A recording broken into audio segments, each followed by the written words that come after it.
everyone, it's the Buns. So the entire first season of the highly anticipated Fallout TV show on Amazon Prime Video is now out, and we binged all 8 episodes on April 10th. Before the show came out, we were pretty neutral about it. On the one hand, we're big fans of the Fallout franchise, so we had certain expectations as to lore accuracy and appropriate tone, as well as story direction, so we were a little skeptical at first. On the other, we also know that there has been at least one video game to TV adaptation, The Last of Us, which has almost perfectly captured the tone and the story of the game, with great cast and music, which gave us hope that this particular adaptation would also be, at the very least, decent, considering prominent members of Bethesda Game Studios were involved in the creation of the show. But it turned out to be an excellent adaptation. We have many great things to say about the series' first season, but there are also a few things that made us feel a little bit disappointed. Today, we'll share all our thoughts on the TV show, so obviously this video will be filled with spoilers.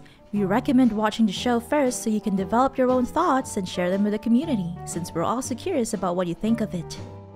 We'll begin with the spoiler-free part of the video right after this intro, where we will share our opinions about the TV show as vaguely as possible, if you just need to hear whether it's going to be worth your time. This will be followed by in-depth analysis of some of the more contentious parts of the show. Finally, we'll list down some burning questions we're hoping Season 2 will address. So make sure you have enough Stimpaks, Rad-X, and Radaway with you, because it's time to leave the comfort of our little vault and venture out into the wasteland.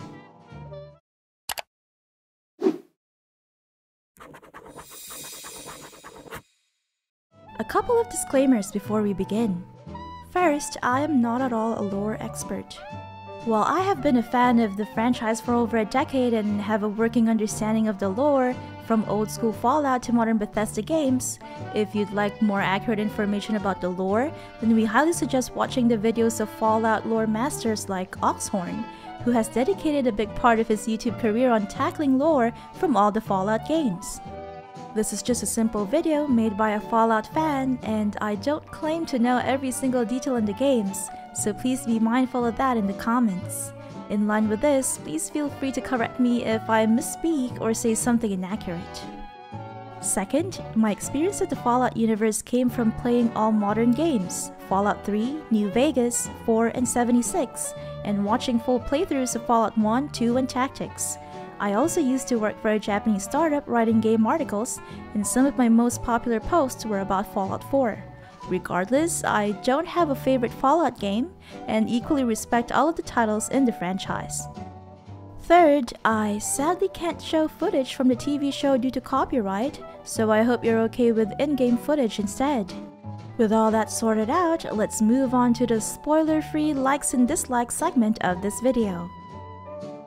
The first thing we love about the show is that it's not too sexual nor silly, but it's not too tame nor a snooze fest either.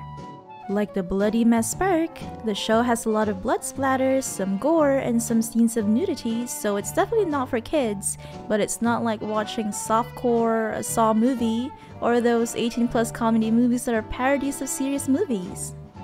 The showrunners got the dark humor, tone, and feel of the Fallout universe right, much like the critically acclaimed fan-made Fallout movie Nuka Break by Wayside Productions. Second, the 3 primary characters, Lucy the Vault Dweller, Maximus from the Brotherhood of Steel, and the Ghoul from the Wasteland, aka Cooper Howard, effectively represent their own factions. Lucy is the perfect portrayal of the naivete and sometimes toxic positivity of Vault Dwellers who have been kept safe from the harsh quote-unquote real world, while Maximus encapsulates the pursuit of power and strength, as well as the mission-first mindset of members of the BOS that, at times, makes them capable of doing questionable things. Finally, the Ghoul conveys the spirit of the hardened denizens of the Wasteland, frank, survival-oriented, and in some cases extreme in their methods, and yet he still has his dignity intact and in some scenes even shows kindness. All 3 main characters are neither good nor evil. They are all flawed, but still very lovable and relatable. Third, the side characters themselves are fascinating. Lucy's brother, Norm, and his interactions with Betty, a member of the Vault's council in particular, show the depth and range of these characters. Other notable characters include Cooper's wife Barb and Vault-Tec executive Bud Askins. I like it when a piece of media has supporting roles that are just as interesting as the protagonists and antagonists, instead of having forgettable side characters or sidekicks that are just there for the lulz and for the sake of elevating the protagonist.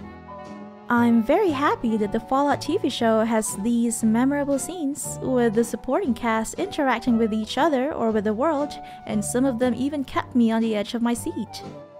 Fourth, I love that they explored the flaws of each of the factions, instead of showing one good or ideal faction and a couple of bad ones. Fifth, the music is amazing. They used some of the popular hits from the 40s and 50s straight out of Galaxy News Radio, Radio New Vegas, Diamond City Radio, and even Appalachia Radio, while also adding in some new Fallout-appropriate songs from the same era. Sixth, set design is great in and outside of vaults. Rose even said that it felt like we were playing next-gen Fallout 5. And lastly, I love that the main themes of the show are morality and power, summarized by Maximus's line from the trailer. The story focuses on how, often, those who think that they've got the right idea on how to make the world a better place don't realize that they're actually hurting others in the process. Many, if not all, of the characters explore this theme, but so have the games, which is why I think that the Fallout TV show is such an amazing adaptation of the franchise. And yet, nothing is perfect, so here are the things we're kind of iffy about the show. First, most, if not every person, seem to be portrayed as bad, self-serving, or plain old crazy in the wasteland, which is not at all true. In the games, we meet some really cool, kind-hearted, compassionate people in the wasteland. Yes, none of them is perfect, just like in real life, they're all flawed, but they're not dangerous to befriend either. People like Nick Valentine and Piper Wright from Fallout 4, Sarah Lyons in Fallout 3, Ian from Fallout 1, basically most of the companions you can meet in the games are trustworthy and reliable. However, in the show, it felt like everyone was out to get you, which made it feel a little bit extreme. Another thing I didn't like is that the Brotherhood of Steel was portrayed in a religious cult-like fashion. We all know that the Brotherhood is a technology cult, but not in the way that religious cults operate. I'm not going to get into detail about it to remain spoiler-free, but it just felt like an inaccurate, extreme representation of the fan-favorite BOS. If you're fine with spoilers, I'm going to talk more about it later in the video. Third, there were certain things that they changed or reimagined from the games. I can't go into detail without spoiling it, but all I can say is that the very nature of ghouls is kinda different in the show. If you're curious and are fine with the spoilers, I'll be discussing it in detail later in the spoiler-filled part of the video. Fourth, and this is quite important, they have confirmed certain things about the games that take away the fun in fan theories. Fifth, there were revelations in the show that might not be enjoyed by fans of a certain faction. I myself feel very disappointed about it, even though I'm not a die-hard fan of said faction, but I also understand why the showrunners might have decided to take that direction. Sixth, there was a line in the show that hints at the possible canonical ending of Fallout 4. The showrunners mentioned in previous interviews that they will respect player decisions and won't touch on which choices are canon or not, so I'm not particularly pleased with that line. Still, it could be interpreted in a different way, so it's not a deal breaker for me. And finally, there were big, important moments in the show, particularly in the last 2 episodes that, at first glance, make it feel like the canonicity of Fallout New Vegas is being questioned. Emil Pagliarulo from Bethesda, who is also a co-producer of the show, has confirmed otherwise, but some scenes just felt a little unclear, and I hope that they will be explained in the 2nd season. That's it for the spoiler-free part of the video, so if you haven't seen the show and would like to experience it for yourself, feel free to leave. I hope that our thoughts on the show have helped you decide whether or not it's worth a watch. Personally though, we love the show and we can't wait for Season 2. Hello, this is your resident Wasteland curator CKC inviting you to have a little Nuka break here before we move on to the heavy, spoiler-filled stuff. I wanted to talk about my favorite moments in the show. Note that this will have major spoilers for Episode 6 The Trap and Episode 7 The Radio, as well as a very significant revelation, so feel free to hit the X button now if you don't want anything spoiled. 3, 2, 1, here we go! My favorite part was when Lucy thought she was going to be executed by the Overseer of Vault 4 for attacking one of their scientists when she found out about the inhumane experiments in the vault that gave rise to the Gulpers. But instead, the Overseer just banished her out into the wasteland and even offered her a 1-week supply of necessities. Out of nowhere, Maximus bursts onto the scene to save Lucy and sent the Vault Dwellers flying across the hall. It was a hilarious scene overall, but also the entire Vault 4 side quest effectively illustrates the theme of morality in the TV series and in the games, and it's so relatable in real life as well.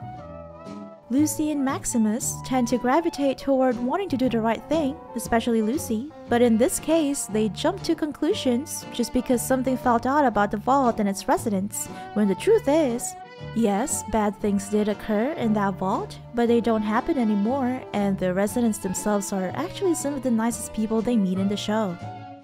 Vault 4 portrays the successful integration of hardened, traumatized wastelanders into a controlled, peaceful community who also had their own share of problems in the past.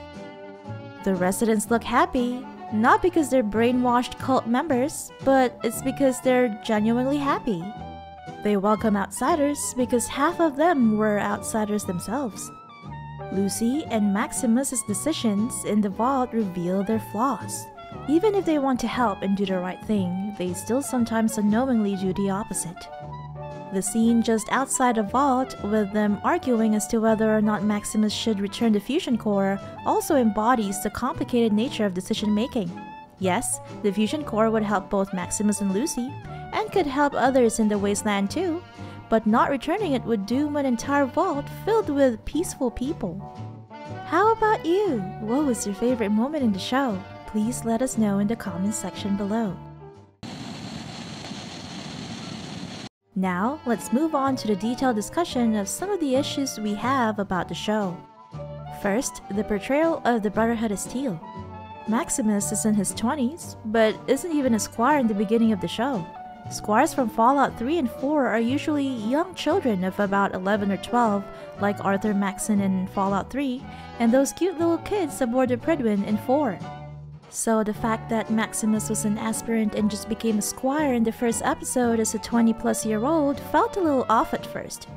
And yet, it can be explained that maybe in this particular chapter of the Brotherhood, some on Reddit say that it could be the Utah chapter, based on the location of their training camp, has its own hierarchy, different from the ones in 3 and 4. This might actually be the case, since a simple Google search would tell you that the hierarchy in the Brotherhood varies across the games. Second, characters in the show use the word clerics a few times to refer to the members of the Brotherhood of Steel wearing purple robes. Elder Quintus himself, who we see interact with Maximus on a few occasions, is called an Elder Cleric. And yet, we've never encountered this title in any of the games, but we can surmise that this rank is exclusive to this particular chapter of the Brotherhood. These two things aren't too important for me, but I wasn't pleased by how religious cult-like the Brotherhood is portrayed in the show.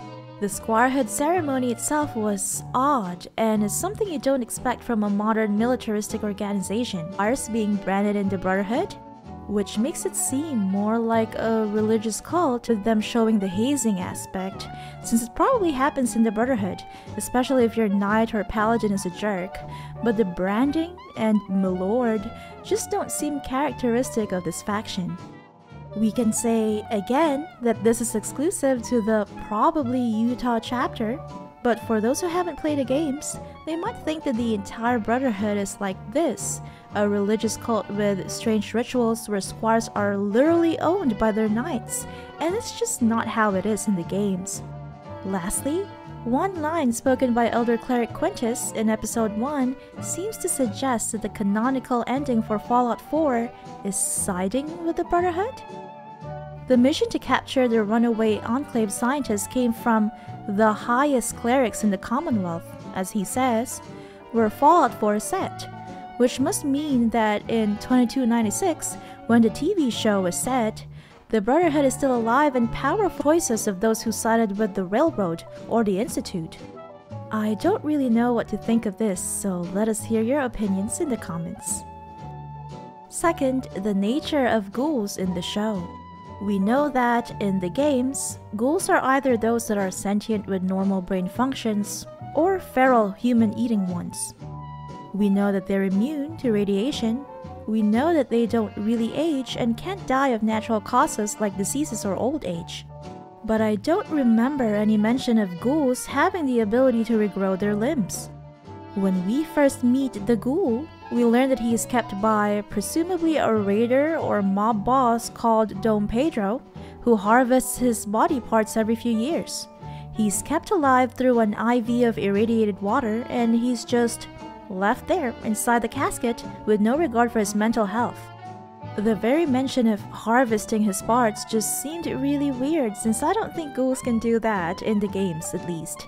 When we are engaged in battle with feral ghouls, for example, they lose their limbs and they don't just grow back. That would be ridiculous. How would we defeat them then? Even if, for instance, you try to unalive a non-feral ghoul, say for example one of Hancock's men in Good Neighbor, they wouldn't be able to regrow their limbs and they could die of gunshots and other means.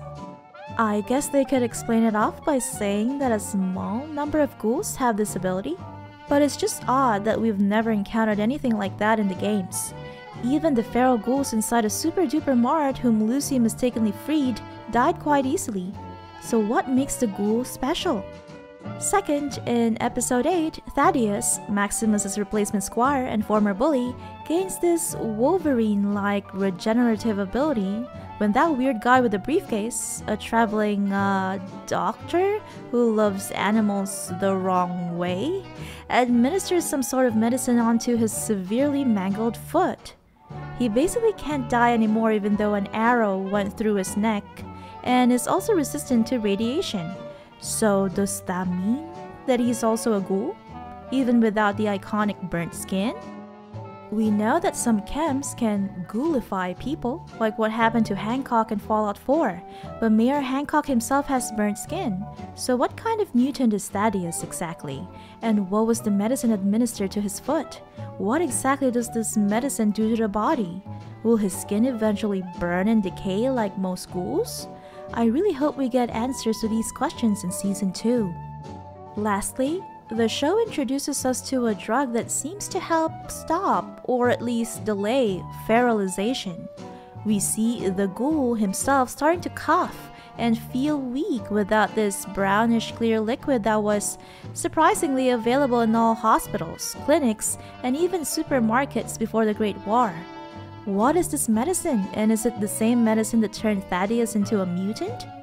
Could it just be some sort of anti-dementia medicine that helps maintain your brain functions, since feralization occurs naturally over time, with older pre-war ghouls being most susceptible to it, as well as those that are isolated and thus aren't capable of socializing and having a regular life? Because feralization happens in the brain through neural tissue degeneration, maybe anti-dementia drugs could help delay it? Third, the contentious Fall of Shady Sands 2277 chalkboard scene. A lot of fans, including us, reacted negatively to the scene where it appears that Shady Sands was bombed in 2277, which could suggest that the events of Fallout New Vegas are not canon, since the New California Republic was capable enough to defeat Caesar's Legion in the first Battle of Hoover Dam in the same year, not to mention they are gearing up for the second Battle of Hoover Dam during FNV. Some fans believe that because there is an arrow between Fall of Shady Sands 2277 and the drawing of a mushroom cloud, it means that some time had passed between the fall and the bombing. The word fall itself can mean many things. It can mean a political or economic decline due to infighting, protests, assassination of the mayor, raider attack, and so on.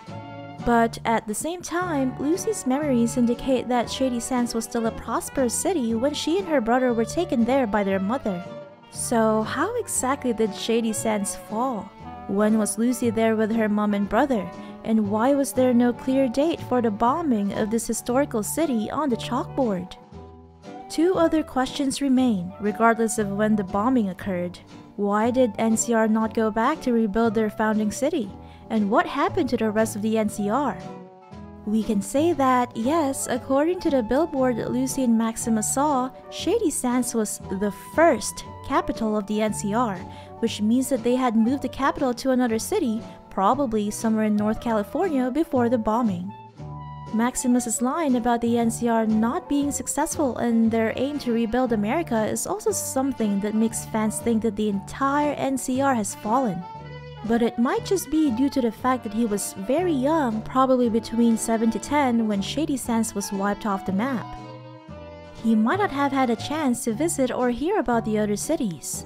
Also, it's worth noting that Maximus is, sadly, not the brightest bulb. He doesn't do well in his classes and doesn't even know how his male parts work. So I'd say that he isn't really a reliable source as to the fate of the NCR. And yet, Shady Sands was his faction's founding city and is historically significant to all their citizens. Why did they not go back to pick up the pieces or check for survivors? Is it because it's a huge crater and rebuilding would be pointless? Why isn't anyone court-martialing Lee Moldaver for using raiders to fulfill her mission of kidnapping Lucy's father, Hank? Why is the real NCR not doing anything about the fake government that's run like the mob? Maybe it's the lack of resources? Has the NCR's power also declined in North California? Did the bombing of Shady Sands throw NCR into complete chaos, with its residents fearing that an attack on their city could be imminent? Are there widespread protests and lawlessness in the rest of the NCR? Did New Vegas turning into a war zone, as we can see from the credits of this season's final episode, have anything to do with their lack of resources and manpower to rebuild Shady Sands? Also, we briefly see President Aaron Kimball's photo during the ritual scene in Vault 4. Was he there during the bombing as one of its many victims? Or is his photo there just one way for the survivors to honor their president, who might still be alive and well in the new capital? And who was this mutant-looking guy next to his photo? Was he the mayor of Shady Sands? One last thought I have about Shady Sands is Lee Moldaver herself. If she was really Miss Williams from the Hollywood Forever pre-war meeting, does that mean that she had been cryogenically frozen? If so, perhaps she awoke only a few years before the end of Shady Sands? If she had been a new citizen of the NCR, how did she rise through the ranks and became their leader? Or at least the leader of the surviving NCR citizens from Shady Sands that quickly? Could this tie into the fall of Shady Sands 2077 thing? Was there a big decline in the city that catapulted Moldaver into a leadership position? Perhaps the mayor was assassinated, or there was a catastrophic raider attack, and because most of NCR's forces were deployed to New Vegas, they weren't able to repel them without suffering a great loss? And then Moldaver stepped in? Or am I reading too much into things? Lastly, we have the Vault-Tec fired first confirmation. Personally, I think that this is in line with the most popular fan theory about the Great War anyway, so it's not at all shocking. It also makes perfect sense since one of the greatest mysteries in the Fallout franchise is who's going to benefit from the Vault experiments. If everyone in Vault-Tec is dead, why even conduct inhumane experiments in the vaults? Now we know that Vault-Tec management is still alive and they are cryogenically frozen in Vault 31 with one of their top executives, Bud Askins, as its overseer who has kept himself alive for the past 200 years as a robo-brain. Now it makes sense. Bud and his team, who he likes to call Bud's Buds, will be the one tallying all the results of Vault experiments when the right time comes. The question is, what is Bud waiting for, and how does he plan to communicate with the rest of the Vaults? Still, I'm sure some of the fans aren't very happy with this confirmation. One of the things we love about games is the freedom to make your own theories and share them with the community, and it just takes away the fun if one of the biggest mysteries gets an answer. Imagine if, in the next Elder Scrolls game, they revealed what exactly happened to the Dwemer. Wouldn't that be disappointing? What do you think? Anyway, let's move on to the final segment of this video. Here are some of the questions we're hoping the second season would answer. Where is the Enclave base? The surrounding area is mountainous, and the base itself is quite snowy, so it must be somewhere up north. Oregon, maybe? And who is its leader? Can we expect the Enclave to play a big role in the coming seasons? Will they remain an antagonistic faction like in the games? Where did we first meet the Ghoul, and who is this Dom Pedro? How did he manage to defeat and capture a dangerous, experienced bounty hunter like the Ghoul? Why was he harvesting the Ghoul's parts, and what for? In the final episode, the Ghoul asks Hank, "Where is my family?" In the first episode, we see him help his daughter up the horse. Did he manage to take her to, perhaps, a vault where her mother is assigned to? Are they both alive? Who is Moldaver, and how is she related to Miss Williams in the pre-war scenes? What is the current state of the NCR, and what happened to New Vegas? Who was the NCR fighting in New Vegas? Was it Caesar's Legion? Mr. House? The fact that Hank is walking to New Vegas suggests that he wants to go there to visit Mr. House, who we see in the roundtable discussion with Vault-Tec and other big players in pre-war America. Does that mean that the canonical ending for Fallout New Vegas is siding with Mr. House? I sincerely hope they don't touch on player decisions. How about you? Did you like the Fallout TV show? What are some of your worries about the second season? What are some of the questions you desperately want answered? Share your thoughts in the comments section below. If you like this video, consider liking, subscribing, and clicking on the bell notification icon below to be notified every time we upload a video. Thank you all for watching, and we hope you have a great day.